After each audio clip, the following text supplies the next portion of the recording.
These times have been foretold. And you don't have to be a genius to figure out what the problems are in the country. But what are the solutions? That's where we're looking for these geniuses. That's why we have to go to Princeton. We have to go to Yale. We got to get somebody from Princeton, Yale, and Harvard on the case.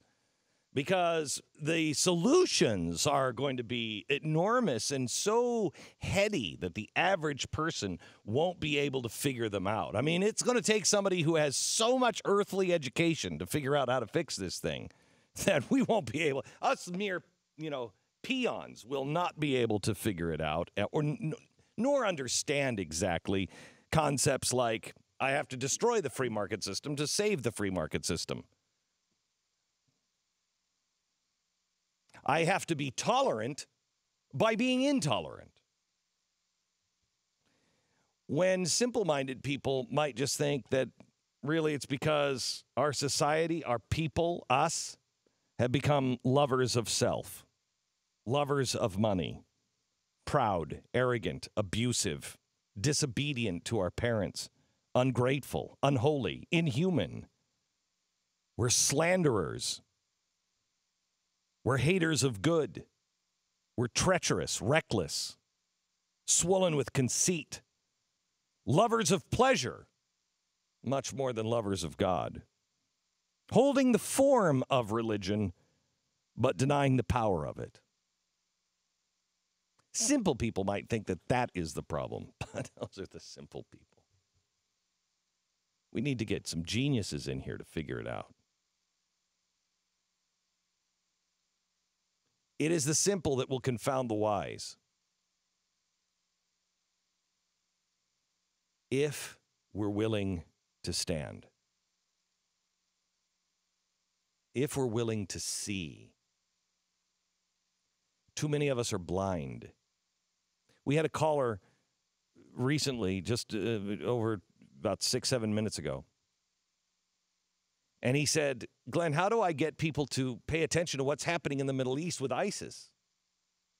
If I had that answer, I'd be doing it right now. I don't know. It's because we've closed our hearts. We've closed our eyes. We're supposed to see things first, but we don't. Almost everything has become like that homeless guy that you walk by on the street and you just don't look at. Or you may see them, but they're invisible. I was in a store last week, and Steven Tyler walked in. And he came in with, a gaggle of women on his arms. Steven Tyler, Aerosmith? Aerosmith, Steven Tyler? Yeah. And must have been a nice store. It was. Mm-hmm. And he walked in with a gaggle of women.